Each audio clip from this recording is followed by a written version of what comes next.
Hey, this is it's Mental Podcast. Today I'm with UK comedian Joe Wills. I saw him at Brighton Fringe. His solo show is called I'm Autistic. As you know me, I really like mental health and the stand-up comedy combined art form. So this show instantly drew my attention, and I want to see Joe. It was so good that I want to see him again like the next day. I will give the mic to Joe. Joe, do you want to introduce yourself? Yeah, I mean, I think yeah, you got down. Yeah, I'm a UK stand-up. I do a bit of writing as well. I'm autistic. A lot of my stuff is about being autistic, and I talk a bit about mental health as well. But I would see being autistic and I talk a bit about mental ill health in my comedy, which I see as something different to or being autistic. But I'm sure we'll talk about that at some point in the podcast. Yeah, Joe, I really liked your solo show. I think Oh, uh, thank you. Brighton is my first time to go to like a festival. And I had a very big hope because in Germany there's no industry here, and I first time go to a fringe. I thought there will be like a really amazing level of comedy there, but the first 5 days I was really disappointed because lots of shows they were of quite bad quality. Many of them you can clearly see that they don't have enough stage time, and they it's not ready. And I was really disappointed. Then eventually I saw your show. I'm like, oh, finally my trip was it. I see something I really like. I really like your show that it's talking about something really like different, and it's talking about neurodivergent and talking about the autism, but your jokes are smart uh, and also funny. You didn't play a victim. You didn't. There's a little bit of sad part in it, but overall, like the jokes are really great. I think it's really a good product to make people both who are neurodivergent would be interested in, but it's also a good introduction for people who don't have this issue, and they can just consume it as a comedy, but along while consuming it also learn something about the topic. Oh, that's really lovely to hear. Thank you. Yeah, because I've always the two things I always try to avoid is I don't want to do anything that's sort of like, oh, isn't my life so hard, sad? Because I think that's sort of a big narrative around autistic people. Because actually, my life's all right. I'm married, and I've created a life that works well for me, where I'm not getting very stressed all the time. Everything's not that things are perfect, but that like I've got a nice life. And yeah, the other thing I try not to do anything that's sort of like I'm quite proud to be an autistic person, so I try not to do comedy that's sort of like certainly not self-deprecating about my autisticness. I can be self-deprecating in other ways, but I don't want to do stuff that sort of presents autistic people as sort of as rubbish. Uh, So I think that's a very good mindset, and I really want to get to know you. So my first question would be, when did you start to do comedy? A long time ago. I'm always a bit embarrassed at how long I've been going, but I think it took me a while to find my voice and find what worked for me. I think only in the past few years that's been something that's where I've gone. Oh, this is who I am. This is probably the diagnosis was a big part of that, to be honest. But yeah, so I started when I think I did my first gig when I was 18. So, oh God, yeah, 15 years ago now. Um, but yeah, so in the past few years that I've sort of taken it a bit more seriously, found my voice a bit more, and gone full time, that sort of thing. So, yeah, You said that, like, the diagnosis actually helped you, if I heard it correctly. yeah. Oh, definitely, because I think all good comedians are tapping into some sense of who they are, even if they're like a character comedian, or even if they're very different um, off stage. There's still like I think you have to have self awareness a bit when you're a comedian, And yeah, so I think having that diagnosis and thinking about who I was and the way I saw things just helped a lot for me to go, oh, I can present this on stage, even though how I present myself on stage is not exactly who I am. But Uh, actually, in a lot of ways, I think, yeah, off stage, I'm not always being who I am because I think I sort of struggle a bit through social things. So, I'm sort of putting on an act sometimes when I'm not on stage. may I ask when did you get diagnosed? Well, it's a slightly complicated story because there was a sort of informal, um, what would have then been called Asperger's when I was a teenager. Um, I didn't know about that at the time. I think some of those conversations were sort of happening with my parents and my school, and so it wasn't until I was in my, what would it have been, maybe just when I just turned 30, where I had a sort of formal autism diagnosis. So yeah, so a long time of not really knowing why I was very different. Wow, 30, that's really late. Um, Yeah, it was. It explained a lot of things. I well, so a big part of my story is that as a teenager, I had very severe OCD, and I guess that's the sort of the the difference between mental ill health and neurodivergence is that I the OCD was a mental illness that was really horrible, really difficult, but I had some very very good therapy, and that's helped me to sort of OCD is not so much of a problem for me anymore. Um, but I think that was such a big thing when I was growing up. I think a lot of the autistic traits I sort of put down to the fact that I'd had quite a weird few teenage years, and and I didn't have a lot of friends, but also I spent a lot of my time um, tapping objects in certain number sequences so nothing bad would happen. So it's that makes it hard to make friends as well as being autistic. So yeah. So I think that was sort of an aspect where I'd sort of put a lot down to that. But then as I got better from the OCD, there were still things about me which were different. And Yeah, and the autism diagnosis has explained a lot of those things. in your solo, you talk about that you later, as an adult, you start to realize some like tip and the trace that you might be autistic. For example, you realize your mom, she runs a support group for autistic Yeah, she did. parents, Yeah. parents of autistic children. Is Yeah, that genuinely true. Yeah, like I said, I sort of like I did, like I think just when I was young, I was very very poorly with the OCD, and and also just very, very sort of as such a cliche to say, but I was very much in my own world, and so yeah, my mum. So maybe that maybe these conversations about the Asperger's diagnosis were happening around me, but I just wasn't taking it in. I was too interested in what other stuff was going on for me. And yeah, my mum did run this support group for parents of autistic children. It never quite clicked that meant I might be autistic. But yeah, my mum was someone who did lots of things. She had lots of hobbies, so it wasn't completely unusual that she might do that. so? If your mom runs this support group, then probably she knew you are probably autistic. Then how come you Well, only she go? did. Yeah, she did. Yeah, they'd had that conversation. Um, yeah, they said basically the therapist who seen me for the OCD stuff said, we think he'd meet the criteria for. Back then they would have called it Asperger's, and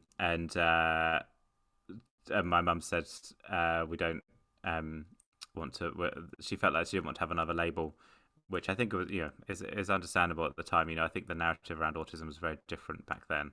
Um, so yeah, so I wasn't put forward for that formal diagnosis, but that was but yeah, she was running this support group. Yeah. Then how come you decide to get diagnosed when you are 30 years old? Well, I was talking to my mum and sort of found out some of this stuff about this sort of informal diagnosis, and also my mum then went to work in sort of work with young autistic people, so she knew a bit about it.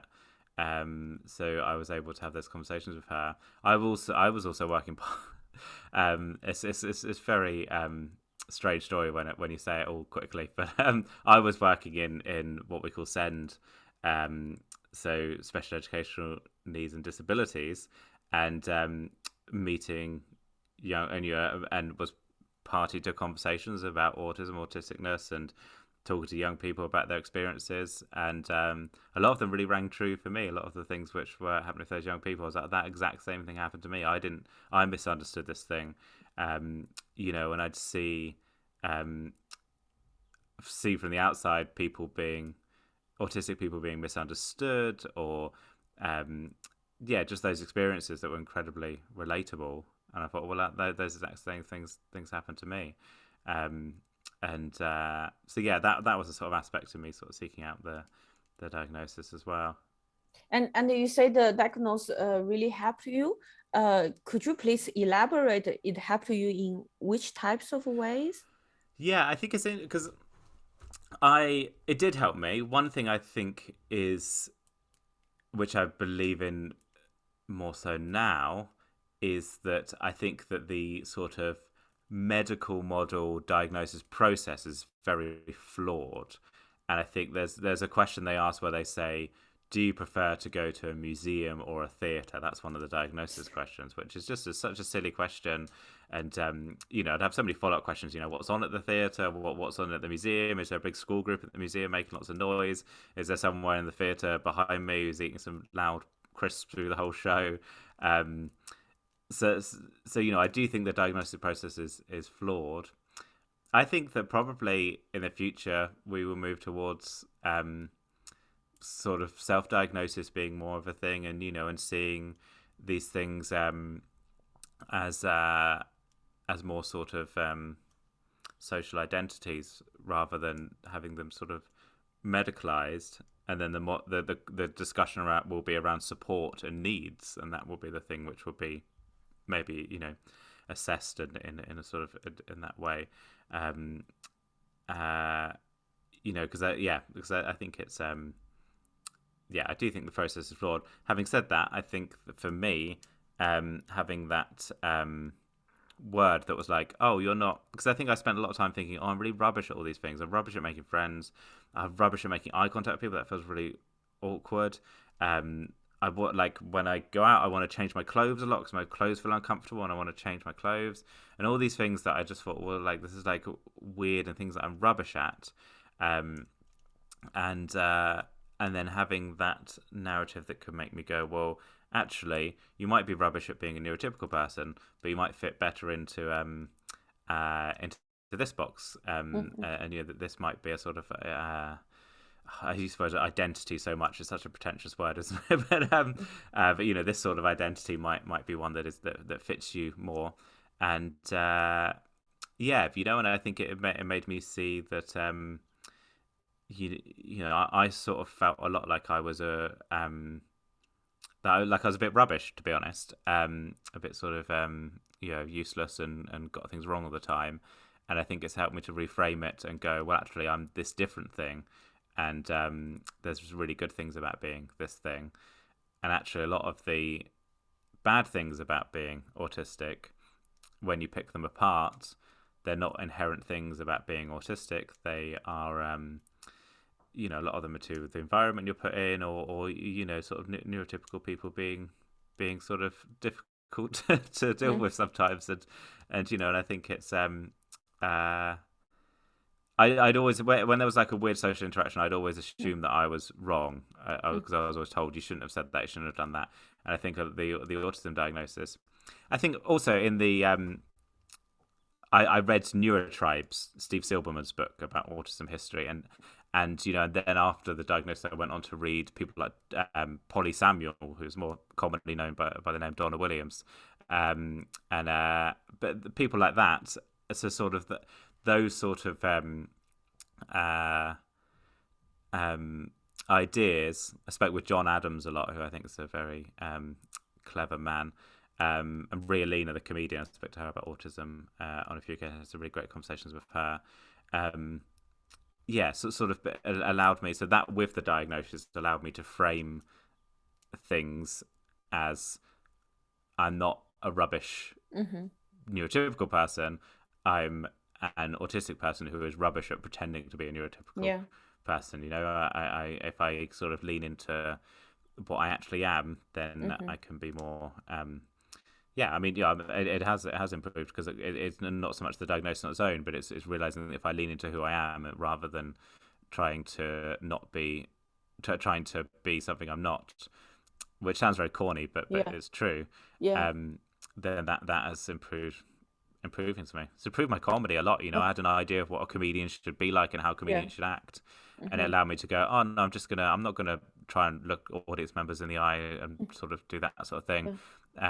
You know, I'm going to be myself in comedy, and that's the best kind of comedy, is when people are being themselves. Cool. Thank you so much for sharing. I have a few follow-up questions. I think what you said, like, I totally agree with you. What you said, like the diagnose process is very flawed. I don't know autism, but like last year I realized most likely I have ADD. Like I have a long history of depression. And the last year I realized, oh, I actually might have ADD. Then I realized lots of my issues, why I'm depressed, is actually caused by ADD, because like I'm like permanently late. I'm always late on appointments. I lack of structure, and I cannot really manage my life. I procrastinate like all the time, and the fact that I could not focus and I procrastinate, I cannot deliver results, which make me really like have self-doubts and feeling depressed and like attacking myself. When I realized I have ADD, I started to read books about ADD, and then lots of things bothered me for all my life just went away, because I realized lots of things can be easily solved by a different framework. Now I make notes in a specific way, and I didn't take any medication, but it just changed me in such tremendous way. But on the other hand, although I'm so sure that I have ADD, but on the other hand, I'm not going to get diagnosed, because I read a lot about how to get diagnosed, and there's no biologic test on it. And all they do is to send you to a specialist, and they ask you lots of questions, and they read your records as a young adult, as a child. But I come from China. I don't have the records with me. And all the doctors here in Germany, they speak German, and there's lots of paperwork. Then I decided, okay, I just not going to get diagnosed. But on the other hand, I feel like because although the doctors, what they would do is also to read through a checklist and then assess me. And I know myself better than the doctor, but the fact that I cannot get a diagnosis, I feel still there's a little bit of stigma in it, that when I'm talking with people, they would say, oh, if you didn't get a diagnosis, then you don't have it.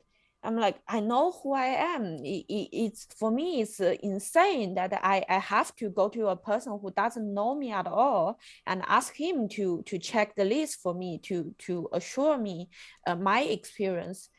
So I feel like this is really a strange process. And I would like to ask you, like, how do you feel? I remember one time after I saw your show, there's audience coming to you. He said he thinks he has a autism. He's on the spectrum, and you ask him if he get diagnosed. He said no, but all his colleagues, when he realized he has autism, all his colleagues said, yeah, of course. And he was surprised that he's the last person to know. So for you, as a person who's diagnosed of having autism or being autistic, what do you think when other people tell you, but they are not diagnosed? Would you think it's legit, or you think? Oh no, I think it's legit. Yeah, yeah. I think that you know I think that yeah, I think self-diagnosis probably is a way going forward. You know, because I think there's so many problems with the diagnosis process. You know, and people from certain backgrounds, it's harder to get diagnosed. You know, you talked about your medical records being in another country, and you know, there's so many problems with the diagnostic process. And actually, someone doing a bit of reading and thinking about their own life experiences, I think is more valid than, you know, someone who's met you for half a day. Yeah, so I think that you know, that's not to say that anyone can just say that they're autistic, but I think that you know, that is I think that's the way going forward. Probably, you know, there's probably some tricky things around medication and stuff like that, which, you know, obviously there needs to be some gatekeeping around medication.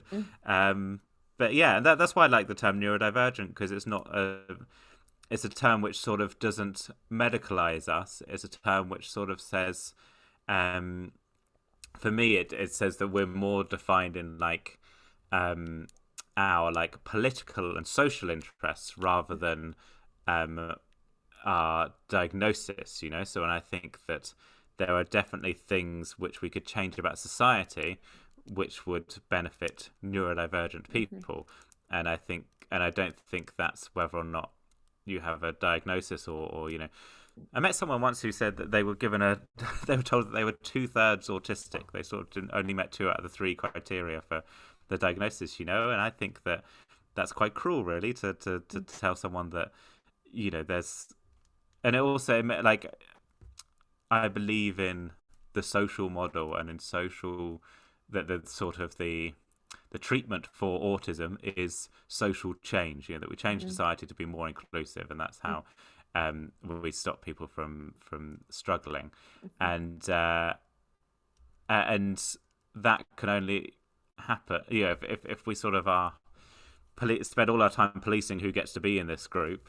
Then I sort of take more of an approach of like, are you interested in helping bring about those changes? If so, then, you know, come in and help us help fight the cause. Really, that's my attitude to it. Really, yeah, because I mean, I had to wait a year, you know, for my, you know, and I had a fairly straightforward, you know, privileged route through the formal diagnosis, you know, but I still had a year of going a little bit. I'm trying to think of the politically correct term, but, you know, struggling a bit with sort of with working out who I was, and you're waiting for a year for someone who would spend a day with me to sort of write on a bit of paper, you are autistic. And so, you know, like, if self-diagnosis was more socially accepted, then my life would have been a lot easier. I wouldn't have had to wait for a year. I could have gone, yeah, you know, do you know what? I've read a few books. The things that make me identify with autism is other autistic people, you know, that getting that form through that said diagnosis, autism spectrum, whatever it says on the form, that didn't make, I still got that and went like, oh, but is it really, like, you didn't spend that time with me? But reading Sarah Gibbs' book, reading Elle McNicoll's children's books, reading Donna Williams, speaking to other autistic people, watching autistic YouTubers, there'll be stuff which they will say, and I will go, oh, of course I am. Yeah, because there's these specific things which, like, are so relatable. Like, I remember watching that Chris Packham documentary, and just like it was both what he was saying and the way he was saying it was so relatable. And that was the thing which made things like that make me go, oh yeah, that's me, rather than a sort of medical diagnosis. Yeah, I really like what you said, is that you are not a bad neurotypical person. You are just a neurodivergent person who's bad at pretending as a neurotypical person. I really I heard this analogy from a book called Burnout. This author, she said, like, lots of reasons why she talk about a woman, like why women feel very burned out in the society is that many of us are different, but the society treat everyone as a flower, but maybe at the end you realize you are a cactus. Like Yeah. it's like the reason why you are not thriving is not because there's something wrong with you. It's because the society treat you as a flower, keep giving you water and water you every day, but that's killing you because you are a cactus. You only need water once per week. And I feel like you talk about lots of things, issues, problems around being autistic. Actually, it's not the autism itself, but it's how our society operate and designed by people, by neurotypical people and for neurotypical people, and then they put someone different in this environment, and you cannot thrive, and they and make you feel that it's something, is your problem, but in reality is that our society's problem to build a more inclusive environment that everyone can choose their microenvironment, can get different treatment, not like one treatment for all. Yeah, I think that's a really lovely analogy with the cactuses, and I think it's hard to know what like I think it takes a lot of imagination to think about what that society would be, you know, because I think everything is so set up for one type of person. So I think sometimes it's one of those ideas that before, you know, where we're at with society now, it seems a bit ridiculous to sort of say, you know, we could have a society where everyone would be included and people who wouldn't, you know. But I think because I think it's everything's so set up, it's one of those things where, um, yeah, when you're in a I'm grasping for some sort of metaphor, but you know, when we're in the society, I won't do a metaphor. I'll just say it as it is. Yeah, in our society where things are set up for Mm, neurotypical people, it's hard to imagine what a mm. different society might look like until that society comes. Yeah, but I think like things can change rather fast. Like if we look at the queer community, like only 20 Mm. years ago, 30 years ago, it's unimaginable for the freedom they have now. So like now, like gay marriage are being accepted in so many countries, and they have pride to celebrate their identity. I think maybe like our next generation, like being neurodivergent would be a very normal thing, and everyone can have their own environment. Yeah, and yeah, I mean, obviously there's still a lot to go for LGBT people as well, but and I do think we have that was one of the things which was interesting working with young people in my job, which I finished doing last August, was I think it's starting to happen already. I think the experience for young neurodivergent people is very different to what it was when I was a teenager, um, and then before that I read most of Temple Grandin's, or certainly most of her autism books, for research recently, and it's really interesting reading because those books weren't written that long ago. I think sort of early '90s was the first one come out, late '80s. Someone can fact check that, but just the what autism was in the early '90s. She was in her first book. She's referred to as a recovered autistic because the only diagnosis they had was childhood autism. So they didn't have any word for adult autistics. You know. So I think things have changed and things have moved in a positive direction. There's still a long way to go, but yeah, but you know, for neurodivergent people, I think it is. I have seen quite radical change, really. You know, um, I think we're not. Uh, yeah. I think things have changed quite drastically. So I want to ask you, have you watched this Netflix dating show called Love on the Spectrum? I've seen a bit of it. It Yeah, it feels like it's not made for autistic people. It feels like Mm. it's made for neurotypical. It was my, but I only watched half of one episode, so maybe it changes tone very drastically. Um, yeah, I mean, I think it's one of the things which. Well, what was your take on it? What did you think? My take is I realized I might be on the spectrum. Right. Yeah, like I lots of things like make sense. I realize, oh, I don't have a filter. Like I just say things on people's face, and I change topic very easily, and yeah, just some small things. And after watching like two episodes, I started saying, am I on the spectrum?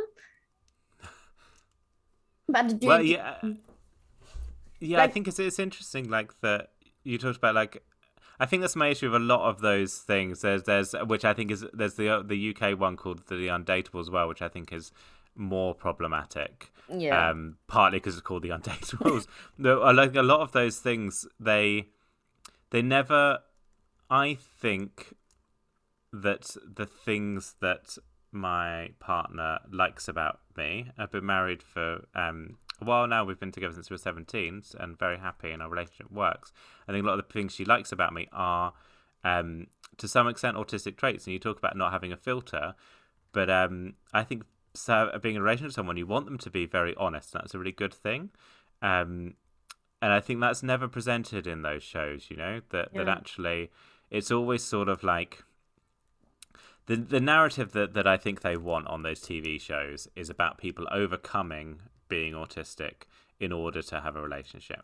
Whereas the narrative I want to see is people embracing being autistic and then that being part of their happy relationships. And I don't think I've ever seen a a dating show or anything like that puts that across. That actually there's lots of things about neurodivergent people that makes them really good partners. Amy Schumer does some lovely material about her husband who's autistic, and she sort of says that he never lies and that she's dated other men, and all she's wanted was a man who doesn't lie about things and can't lie. And yeah, and I think that it's you never really see that presented as a narrative, I, but I, it's I I think for the show like a Love on the Spectrum, I think actually I think they present the autistic people in a I from my point of view, I think they are quite lovely. Especially there's a girl, she's a cartoonist, and the hmm. way she talk is just so straightforward, and she doesn't play the game when she likes someone. She just say it out loud, and I'm from my point of view, I feel like it's quite attractive. And then the autistic guy she stayed in, um after the first date, she in the middle of the first date she said, "Oh, you are so hot. I like you so much." And and the guy just said, "I'm sorry, I need to take a break." Then he left, and of course, I think, oh my God, he thinks it's too much. She's not like playing the game, and he's not interested, so he left. And then some minutes later, he came back. He's like, I wrote a poetry for you, and Oh, he that's so said, oh, I cool. love you. I like you. You are so beautiful. And then my take on it, I was like, wow, actually, like. It's quite lovely to be with people like this. They don't hide what they are thinking, and you really can trust what they tell you, and that's my take on it. And but I want to ask you, when you watch this half episode, do you think Yeah, like I should watch more of it. I'm terrible at stuff like that. I've watched half of it and then made judgments about it, so I should go back to it and watch it properly. uh-huh, I think I'm just I the sort of autistic media I'm interested in is it tends to be stuff that's made by autistic people. mm-hmm, So yeah, so I think I'm always I probably when there are things which feel like they are made for neurotypical people, um, or but made by and for neurotypical people.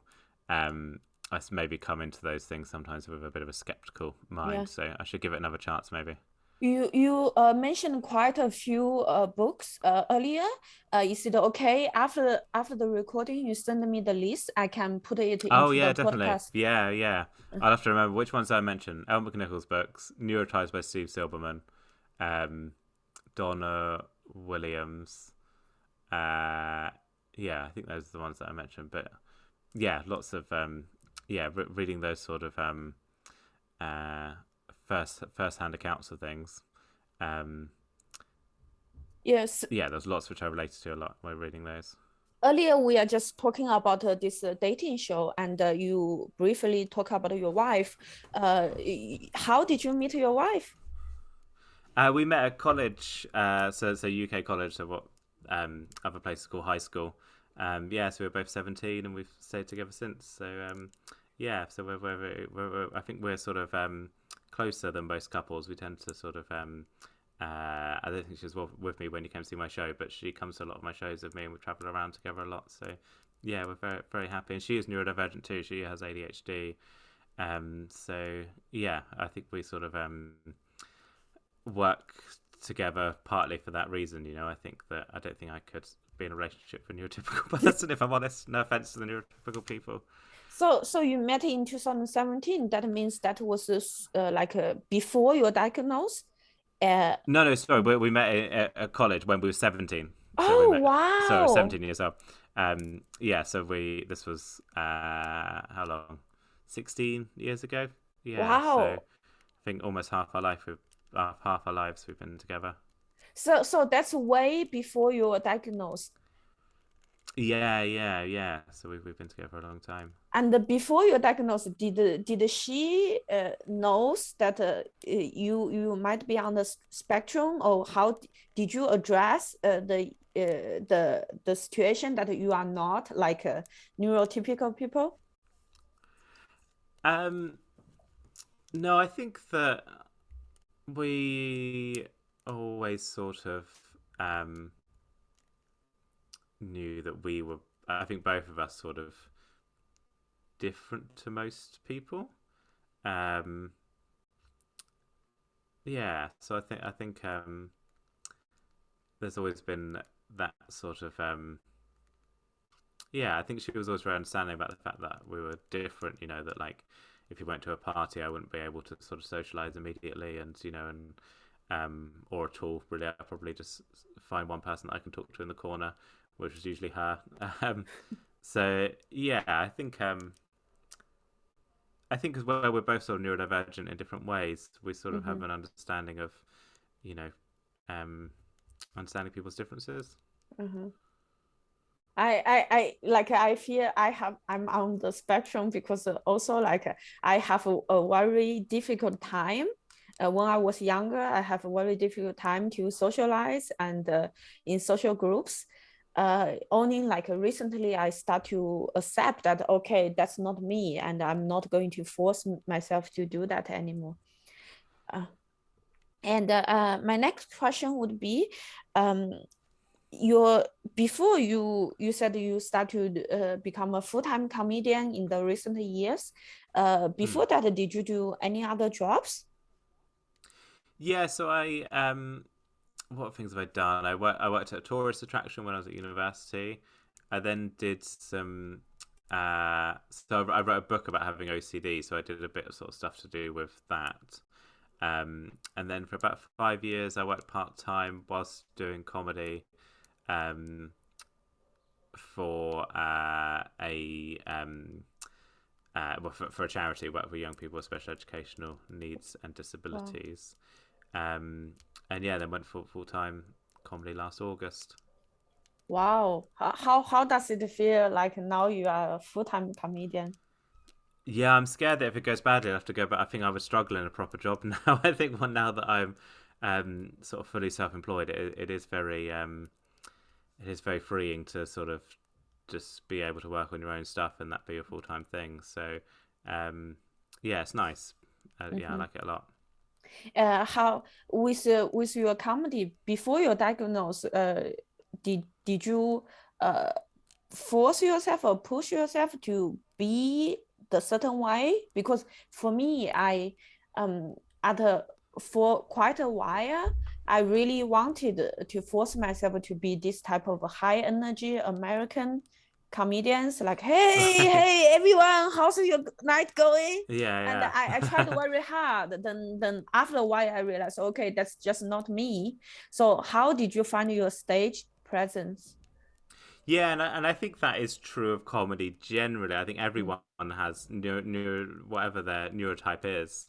Um, I think part of doing comedy is you find your voice. You know, you start out and you've watched your favorite comedians on TV, and then you sort of do a sort of poor version of whatever your favorite comedian is, and then you sort of work out what works for you.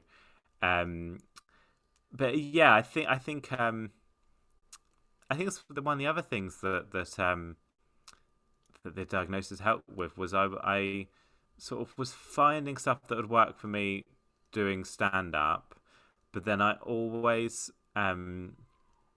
struggled with anything that wasn't stand up. So you sort of like um, I don't know whereabouts your listeners tend to be, but if people aren't from the UK, sort of panel shows are a big thing um, in the UK, where they have a panel of comedians each chipping in with their jokes, and doing auditions for those, I found them really difficult because I didn't know when to cut in, and I found those really hard. Um, and yeah, and other things, you know, I sort of felt there was a set way to do them, and I had to learn to do them. And now I think that stuff that I've done that isn't stand up more, I feel more comfortable with it because I can do it sort of as, you know, if you're being a sophomore, you just sort of transfer that over to whatever you're doing. Um, so yeah, I think I probably did before the diagnosis struggle a lot with working out what I was doing with comedy. You know, I mm-hmm, did some good stuff. I did some shows that I'm proud of, but I don't feel like I'd fully found my voice. You know, I think I got quite good at um, doing a sort of version of.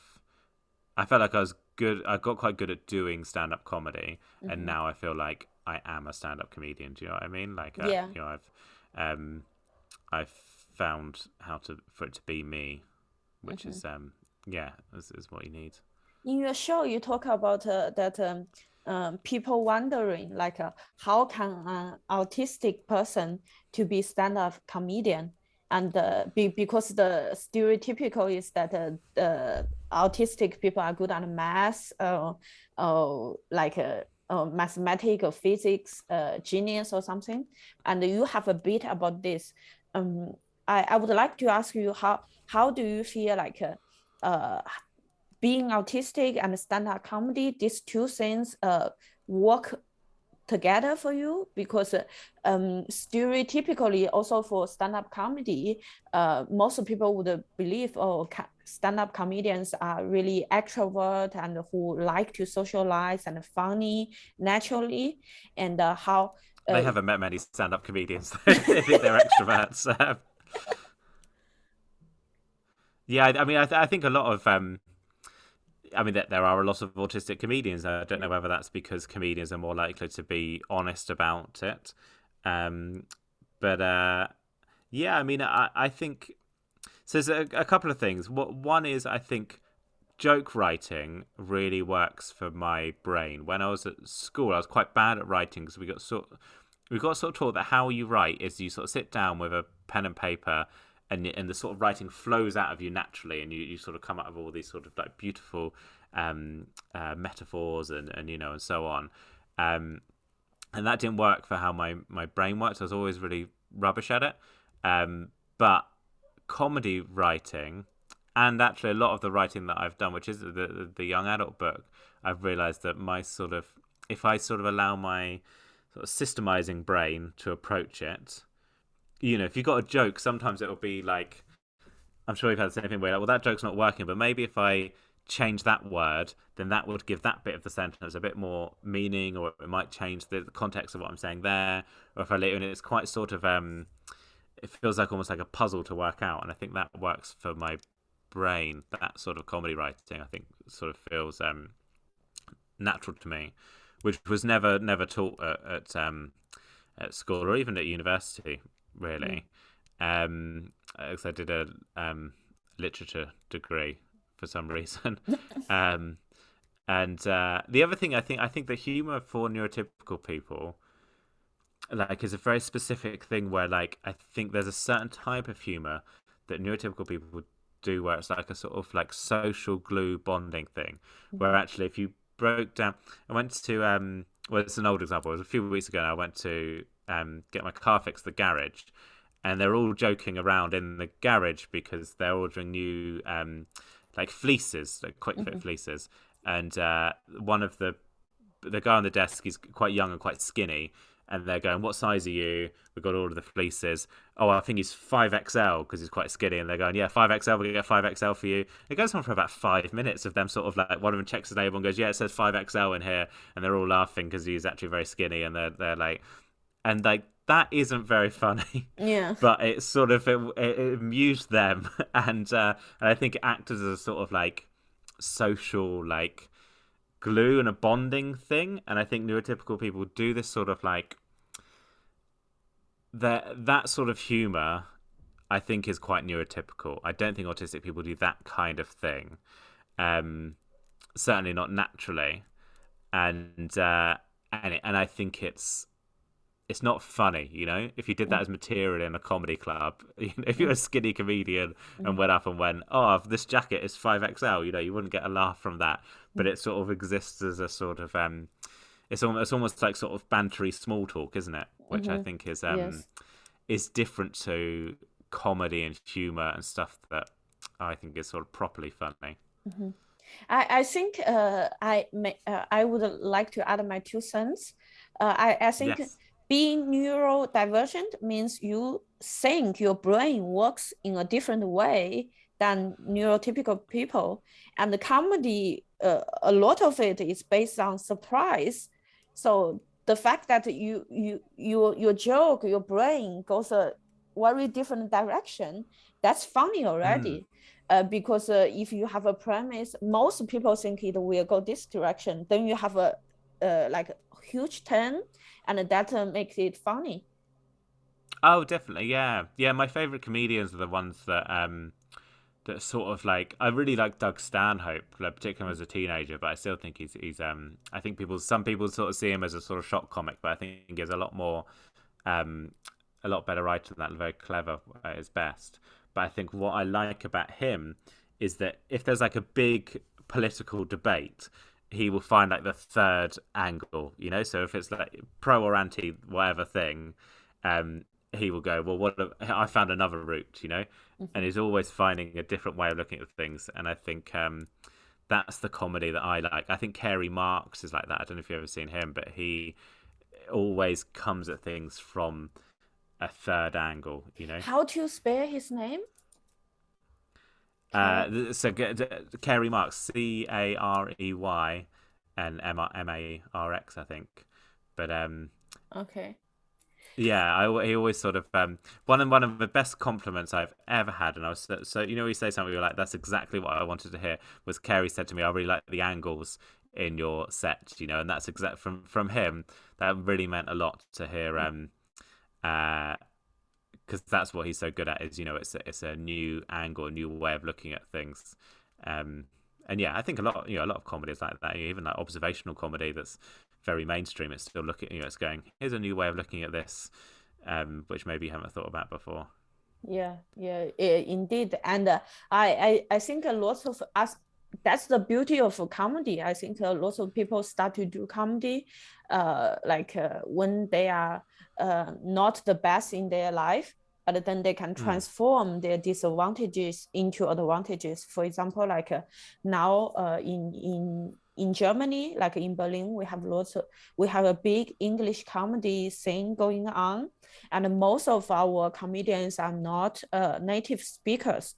But what we realize is that not being a native speaker, of course, you can think it as a disadvantage, but actually, because it's not our native language, so we use the language in a different way and really can like surprise people, and we have a little bit distant to this language. So when we use it, it can be more creative because we don't have the framework on us.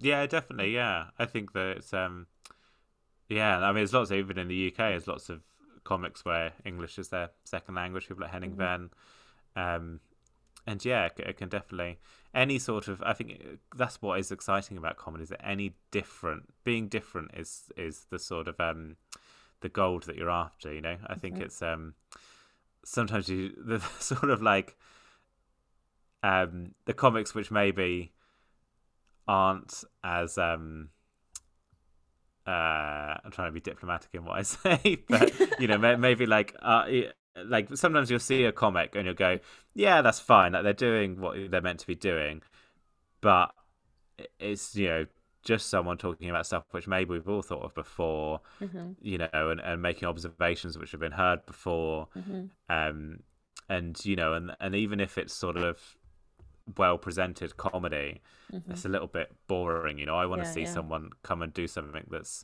that I've never thought of yeah. before, or that's a bit shocking or a bit unusual and weird, or sort of goes against what you expect comedy to be. Yeah. I think You want that's to see someone different, not generic. well, exactly, Yeah. yeah. And a lot of the rest of the world works the other way, doesn't it? Where people Yeah. want you to be as normal as possible. Yeah. So that's what I find quite exciting about comedy is Yeah, it's I for think all like the weirdos. the fact that sorry, I might not be political correct now, but I think like the fact that there are lots of losers doing comedy and Yeah, yeah. we become successful, like is that we are not typical, we are not the norm, and then we can use all those disadvantage and misfortune in our life and transform into something really unique, because you don't want to hear comedy from someone from a perfect family, like a good looking and have a perfect life and have no trauma, no tragedy in their life. But someone who have been through all those shit and then they bring it on stage, you can experience another life without you Mm. go through those things. Yeah, definitely. I think that and I think comedy could be better, but it is quite a diverse art form. There's people from all different backgrounds. Obviously, some backgrounds are overrepresented, but I think it is a diverse a diverse thing in the UK, particularly if you compare it to the bands that might, if you look at like a music festival and see the bands that are headlining, a lot of them are from the same social backgrounds. There, a lot of them, a lot more male dominated than comedy is, even though comedy could be better. Um, so yeah, I think people, yeah, hearing stories that or hearing viewpoints that you haven't heard before is a really exciting thing, and comedy Mhm. works so well for that. And I think that's really really exciting and really powerful. Often I've seen um, I've seen black comics perform to um, because of the area we're in, perform to all white audiences because we're somewhere like Bournemouth or wherever where it's very sort of like a lot of white people there, and I think that's really powerful and important that you people get to hear experiences and hear from groups which maybe they um, don't meet day to day or don't hear those experiences Mhm. in a really mainstream fun way. It's not Yeah. it's proper mainstream, Mm. and yeah, I love comedy. I think I want comedy to be better, and I think it could.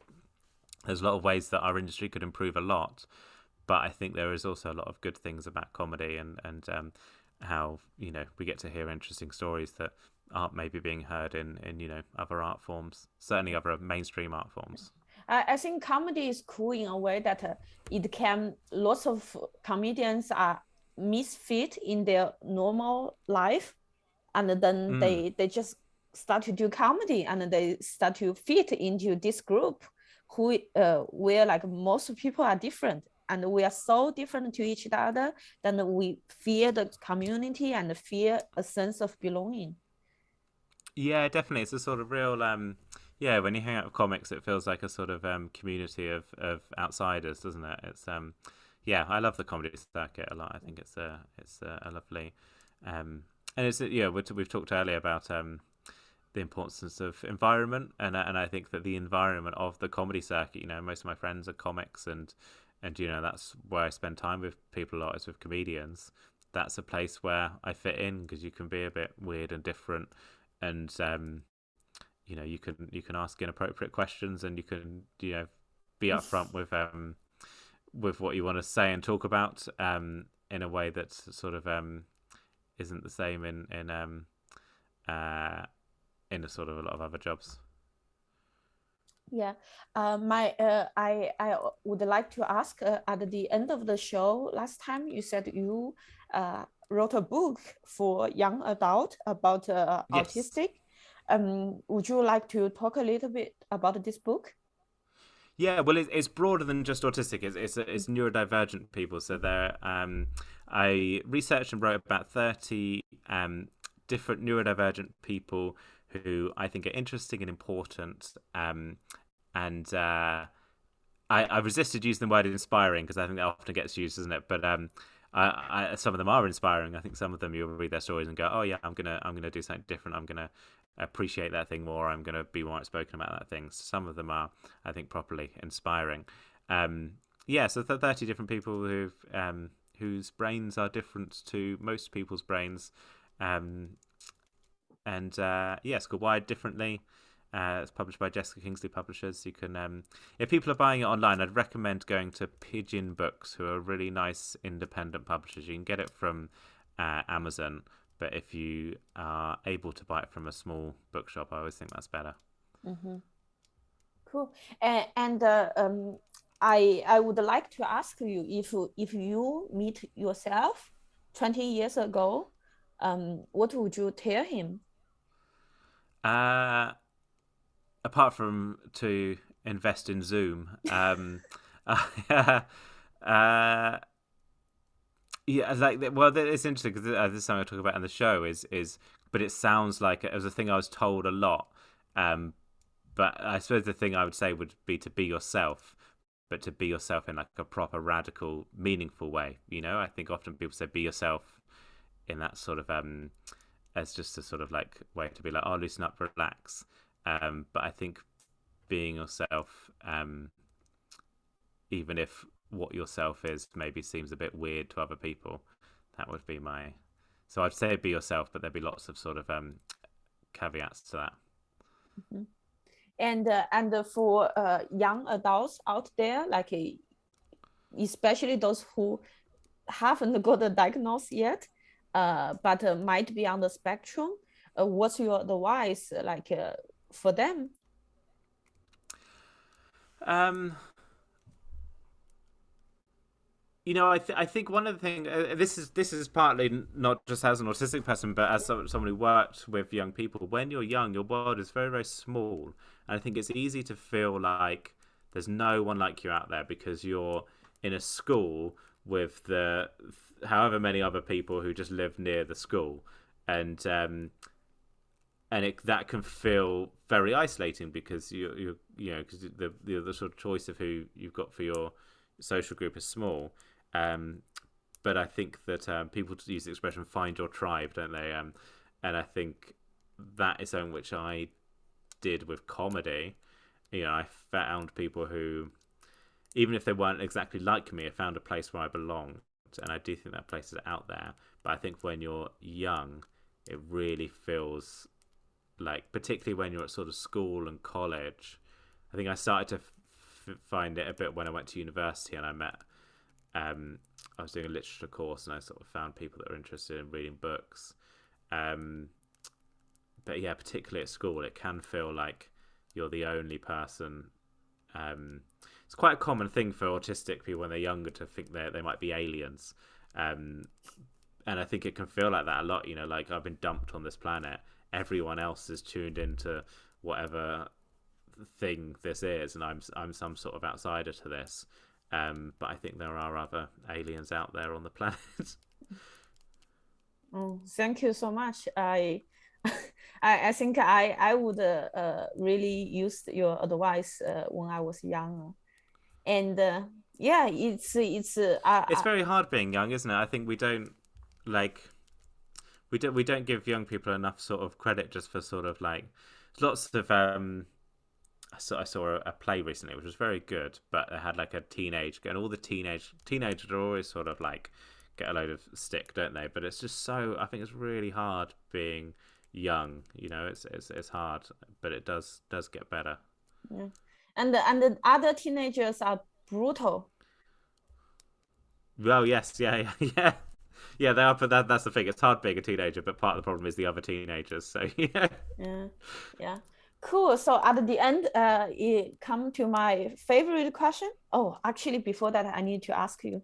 You are bringing your solo to Edinburgh Fringe this August. Is that yes, correct? Where yes, it and is. Yeah, when? it is at the Banshee Labyrinth on Nidri Street, midday every day. And I'm on the Free Fringe as well, which if you're going to Edinburgh, I'd really recommend the Free Fringe. It sounds crazy because you'd think that the ones where people pay for tickets would be better for performers, but actually the Free Fringe benefits performers much more. So do support the Free Fringe if you're up in Edinburgh, because it's a really good thing for performers, and there's some really really good shows on the Free Fringe. So have a little look through the Free Fringe brochure, and you'll find some really good stuff there. Cool. Check his show out. I watched twice in a row. It's really great. Uh, Thank you. and the next question is my favorite question. So, um, I would like to ask you, what's your favorite comedy special? Oh, uh, it would either be one of Mark Thomas was a big person I really liked as a teenager, and in my and I still have since I was a teenager. I've liked. I think all of his stuff is amazing. The one that I mentioned, Doug Stanhope earlier, and he's not to everyone's taste, but he did a routine about his mother's suicide that I think is such an. Have you heard the routine of it? Like No, how it's to such spell an. his name? His name is Doug Stanhope, Doug Okay, Stanhope, Stanhope. Um, he's a okay. very I think he's a very interesting comic. Some of what he does is quite controversial and shocking, but this routine about his mother's suicide, I think, is just such an incredible piece of writing where it's funny, it's really dark, but it's got a real heart to it, and it's I think, a very, very powerful uh, piece of writing with an amazing punchline and amazing jokes in it. I can't remember the special it's in, um, but whatever special that's in, I can't even remember the rest of the material on that. But it's worth it. Cool. I will check it out. So thank you so much for the Thank you for chat. having me. Yeah, I feel so privileged to get to know you and your work, and Oh, thank you. It's nice to be on the show. thank you so much. And I will see you in Edinburgh. See you in Edinburgh. Yeah, cool. Have a nice day. Thank you. Bye. Bye bye. Cool. Thank you. Thank you.